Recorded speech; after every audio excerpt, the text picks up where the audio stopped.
സതീശ തമ്പ്രാൻ്റെ സഹിഷ്ണുത നോക്കണേ. കേരളത്തിലെ മാപ്രകൾക്ക് ധിക്കാരവും ധാർഷ്ട്യവുമല്ലാത്ത ആ സഹിഷ്ണുത. മുഖ്യമന്ത്രി പിണറായി വിജയനെതിരെ ധിക്കാരത്തിനും ധാർഷ്ട്യത്തിനും വായ്ത്താരിയിടുന്ന വ്യക്തി ഒരു പത്രസമ്മേളനത്തിൽ അനിഷ്ടമായിട്ടുള്ള ചോദ്യം, PR ഇടപാടുകൾക്കും മാസപ്പടികൾക്കും അപ്പുറമുള്ള ചോദ്യം ഡയറക്റ്റായിട്ട് വന്നാൽ എങ്ങനെയാണ് ആ ചോദ്യത്തെ നേരിടുന്നതെന്ന് നോക്കിയേ. പക്ഷെ നമ്മുടെ നാട്ടിലെ മാപ്രകൾക്ക് ആ തമ്പ്രാൻ കോപം അത്ര വാർത്തയല്ല. കാര്യം നമ്മുടെ വേണ്ടപ്പെട്ട ക്ലൈൻ്റാണ്, വരുമാന സ്രോതസ്സാണ്, നമുക്ക് ഗുണമുള്ള കക്ഷിയാണ്. അപ്പോൾ കുറച്ച് ആട്ടലും തുപ്പലൊക്കെ ആയാൽ അതങ്ങ് കൊള്ളാമെന്നേ, കൈ നീട്ടി വാങ്ങിക്കാമെന്നേ. മാടമ്പി തമ്പ്രാനല്ലേ, അതങ്ങ് വിട്ടേക്കൂ ശൈലി. അല്ല, അതൊന്നും നമ്മളിവിടെ വിശദാംശങ്ങളൊന്നും ഇവിടെ പറയേണ്ട കാര്യമില്ലല്ലോ. ഞാൻ പറയില്ലേ, അവർ ഞാൻ ചെയ്യണത്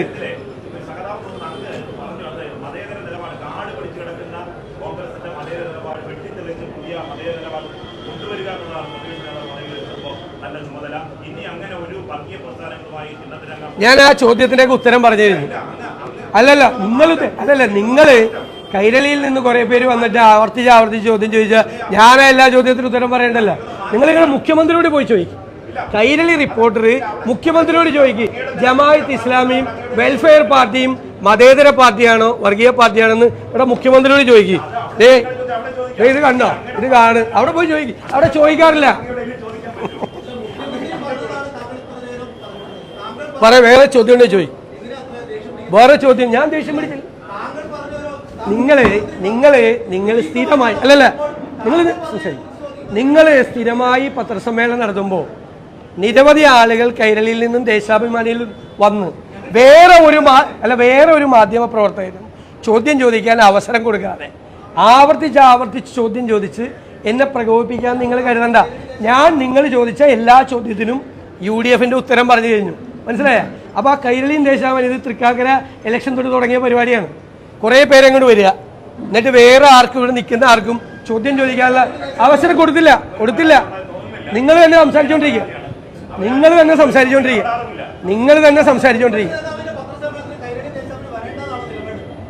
അല്ലെന്ന് അത് മുഖ്യമന്ത്രിയോട് ചോദിച്ചാൽ മതി. 50 മിനിറ്റ് സംസാരിച്ചിട്ടേ അവസാനത്തെ 10 മിനിറ്റ് നിങ്ങൾ മാത്രം ചോദ്യം ചോദിച്ച് ബാക്കിയുള്ളവർക്ക് അവസരം കൊടുക്കുന്നതിന് മുമ്പ് എണീറ്റ് പോകുന്ന രീതിയല്ല എൻ്റെ. ഇത്ര നേരം ചോദിച്ചു ഈ ചോദ്യമുള്ളൂ, ഇനി ചോദ്യത്തിന് മറുപടിയില്ല. നിങ്ങൾക്ക് മറുപടിയില്ലെന്ന്. നിങ്ങൾ 5 പ്രാവശ്യം ഒരേ ചോദ്യം ആവർത്തിച്ച് ചോദിച്ച് ബാക്കിയുള്ളവർക്ക് ചോദിക്കാനുള്ള അവസരം കളയുന്ന തന്ത്രം എൻ്റെ അടുത്ത് വിലപ്പോയില്ല. മനസ്സിലായ? അതുകൊണ്ട് അത് വേണ്ട. കേരളത്തിൻ്റെ മുഖ്യമന്ത്രിയായിട്ടുള്ള പിണറായി വിജയൻ ഇതേ ശരീരഭാഷയിൽ ഇതേ ആംഗ്യത്തോടുകൂടി ഏതെങ്കിലും ഒരു മാധ്യമപ്രവർത്തകൻ്റെ അടുത്ത് ഇതുവരെ സംസാരിക്കുന്നത് കണ്ടിട്ടുണ്ടോ? ഏതെങ്കിലും വാർത്താ സമ്മേളനത്തിൽ ആവർത്തിച്ച് പറയുന്നൊരു കാര്യമുണ്ട്, മുഖ്യമന്ത്രി വാർത്താ സമ്മേളനങ്ങളിൽ 50 മിനിറ്റ് സംസാരിക്കും, 10 മിനിറ്റ് മാത്രമേ ചോദ്യങ്ങൾക്ക് മറുപടി പറയുള്ളൂ. പക്ഷേ സതീശൻ കൂടുതൽ സമയം ഇരിക്കുന്നത് എന്തുകൊണ്ടാണ്? കൂടുതൽ പേരെയും പർച്ചേസ് ചെയ്ത് ഇരുത്തിയിരിക്കുകയാണ്, കൂടുതൽ പേർക്കും ചോദ്യം അങ്ങോട്ട് കൊടുത്തിരിക്കുകയാണ്. ആ ചോദ്യങ്ങൾ ഇങ്ങോട്ട് വരിക, അതിനിരുന്നിട്ട് ഈ ക്യാമറകൾക്ക് മുന്നിൽ ഞാനിരുന്ന് ഗീർവാണം അടിക്കുക. ആ ഗീർവാണ ചോദ്യത്തിനപ്പുറമുള്ള യഥാർത്ഥ പ്രധാനപ്പെട്ട വിഷയവുമായി ബന്ധപ്പെട്ട ചോദ്യങ്ങൾ അങ്ങോട്ട് വന്നാൽ ഉത്തരമില്ലാത്ത ചോദ്യങ്ങൾ വരുമ്പോൾ എന്ത് ചെയ്യും? അവരെ നിശബ്ദരാക്കാനായിട്ട് അവർക്ക് മേൽ കുതിര കയറും.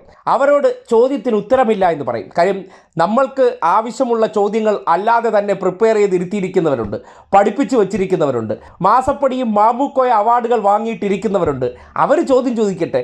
നിങ്ങളെന്തിനാണ് ആവശ്യമില്ലാതെ ചോദ്യം ചോദിക്കുന്നത്? അതായത് സതീശനോട് ചോദിക്കുന്നതെല്ലാം അനാവശ്യമായ ചോദ്യങ്ങളാണ്. ആവശ്യമില്ലാത്ത ചോദ്യങ്ങൾ ചോദിച്ച് അതിന് ഡയലോഗ് അടിപ്പിച്ച് അത് വാർത്ത കൊടുക്കുന്ന രീതിക്കപ്പുറം യഥാർത്ഥ നേരിട്ടുള്ള ചോദ്യങ്ങൾ വന്നാൽ സതീശൻ്റെ മൂട്ടിൽ തീപിടിക്കുന്ന അവസ്ഥയുണ്ടാകുമെന്ന് കൈരളിക്കാർ മാത്രമാണ് തെളിയിക്കാനുള്ളത്. കൈരളിക്കാരുടെ ചോദ്യത്തിന് സതീശന് ഉത്തരമില്ലെങ്കിൽ ആ ചോദ്യങ്ങൾ സ്പെസിഫിക് ആണെന്നും ആ ചോദ്യങ്ങൾക്ക് മറുപടി പറയാൻ പറ്റാത്തതുകൊണ്ട് ഒച്ചപ്പാടെടുത്ത് അവർക്ക് നേരെ അധിക്ഷേപ ശരം ചൊരിയുക എന്നുള്ളതാണ് ഒരു പ്രതിപക്ഷ നേതാവിൻ്റെ തന്ത്രം. ഇതാണ് ഈ നാട്ടിലെ ഏറ്റവും മാന്യനായിട്ടുള്ള, ധിക്കാരിയല്ലാത്ത, ധാർഷ്ട്യക്കാരനല്ലാത്ത, കുടുംബക്കാരനായിട്ടുള്ള, തറവാട്ടുകാരനായിട്ടുള്ള തമ്പ്രാൻ. ഇതുപോലുള്ള സവർണ തമ്പ്രാന്മാരെയാണ് കേരളത്തിലെ മാധ്യമ സ്ഥാപനങ്ങൾക്കകത്തിരിക്കുന്ന പല സവർണ മനസ്സുകളും ആഗ്രഹിക്കുന്നത് എന്ന് ഇത്തരം വിട്ടുവീഴ്ചകൾ കാണുമ്പോൾ വളരെ കൃത്യമായി ബോധ്യപ്പെടുകയാണ്.